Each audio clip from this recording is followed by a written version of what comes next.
আস্তিক এবং নাস্তিক এই নিয়ে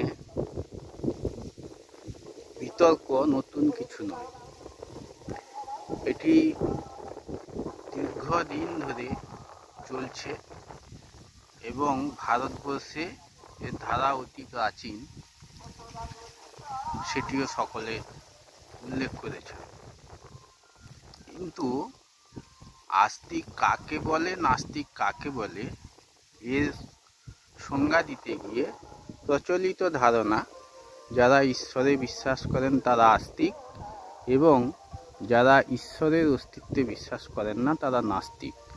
আরও একটি আস্তিকের এবং নাস্তিকের ধারণা রয়েছে, যারা বেদে বিশ্বাসী তারা আস্তিক এবং যারা বেদকে প্রামাণ্য বলে স্বীকার করেন না তারা নাস্তিক।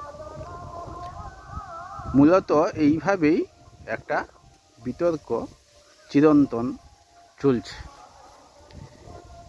ইদানিং নাস্তিকতা নিয়ে অনেক চর্চা হচ্ছে এবং এই বিষয়ে বিভিন্ন জায়গায় সম্মেলনও হচ্ছে।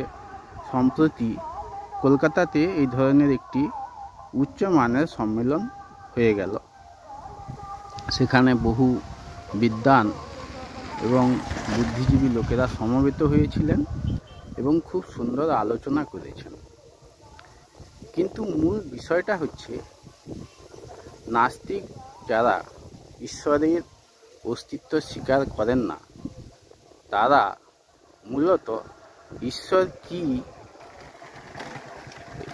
এই ধারণাটি আগে পরিষ্কার করে বলা দরকার। ঈশ্বর বলতে আমি কি বুঝি সেইটা যদি বলি, তারপরে তার অস্তিত্ব নেই এটা প্রমাণ করা যাবে। তার অর্থ হচ্ছে, আমি যদি বলি যে এই অরণ্যে কোনো হাতির অস্তিত্ব নেই, তাহলে হাতি জীবটা কি সেটা আমাকে আগে পরিষ্কার ধারণা রাখতে হবে এবং তারপরে বলতে হবে এই জীবটা এখানে নেই। তাহলে যারা নাস্তিকতা নিয়ে চর্চা করছেন তাদেরও এটা বলতে হবে ঈশ্বর বস্তুটি কি এবং কেন নেই। তো সেই হিসাবে যদি ধরা যায়, মূল বিষয়ে না গিয়ে বিষয়গুলি একটু এলোমেলোভাবে আলোচিত হচ্ছে বলে মনে হচ্ছে। কারণ এই নাস্তিকতা প্রসঙ্গে রামকৃষ্ণ বিবেকানন্দ প্রসঙ্গ উত্থাপন করা হচ্ছে, যেখানে বলা হয়েছে যে রামকৃষ্ণ নিজে মা কালীর দর্শন পেয়েছিলেন কিন্তু বিবেকানন্দকে দেখাতে পারেননি।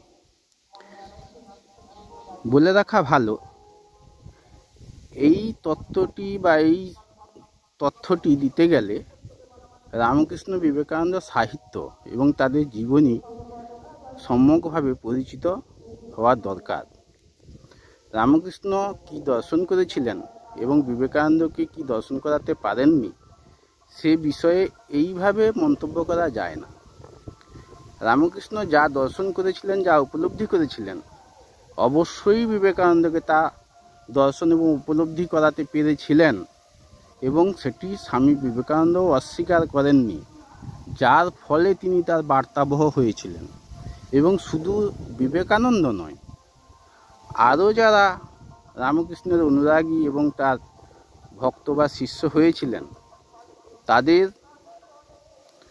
প্রায় সকলেই এই ধরনের উপলব্ধি লাভ করবার ফলে তাঁর প্রতি শ্রদ্ধান্বিত হয়েছিলেন এবং তাকে অনুসরণ করেছিলেন। তো বিবেকানন্দকে দর্শন করাতে পারেননি এই কথাটি বলবার আগে এই তথ্যগুলি কিন্তু পুঙ্খানুপুঙ্খ জেনে করলে ভালো হতো। এবং রামকৃষ্ণ বিবেকানন্দ প্রসঙ্গ টেনে আনার কোনো প্রয়োজন নেই আস্তিকতা বা নাস্তিকতা প্রসঙ্গে। কারণ প্রকৃত আস্তিক বা প্রকৃত নাস্তিক হতে গেলে যে সত্যানুসন্ধিৎসু মনের দরকার সেটি তাদের ছিল এবং তারা নিশ্চিত হওয়ার পরে সমাজের কল্যাণের জন্য কাজ করেছিলেন। নাস্তিকতার চর্চা মন্দ কিছু নয়, এটি আমাদের যুক্তি বুদ্ধিকে আরও তীক্ষ্ণ এবং কার্যকরী করে তোলে। প্রথম তো শুরু হয় নাস্তিকতা দিয়ে। যারা ঈশ্বরের অস্তিত্বে বিশ্বাস করেনও তারাও সন্দেহ দিয়েই শুরু করেন, কারণ কোনো সত্য জানতে গেলে পরীক্ষা, পর্যবেক্ষণ এবং সিদ্ধান্তের মাধ্যমে তা জানতে হয়। তো এই বিষয়ে সংক্ষেপে একটু আলোচনা হলো। এর পরবর্তী ধাপে আরও বিস্তারিত আলোচনা হবে। এর প্রতিক্রিয়া কি হয় বা কারা এই বিষয়ে আগ্রহী হন সেটা দেখবার পরে এই বিষয়ে বিস্তারিত তথ্য সমৃদ্ধ ধারাবাহিক আলোচনা চলতে থাকবে। এবং যারা নাস্তিকতা বা আস্তিকতা নিয়ে চর্চা করছেন সবাইকে সাধুবাদ জানানো প্রয়োজন, কারণ মানুষ মননশীল।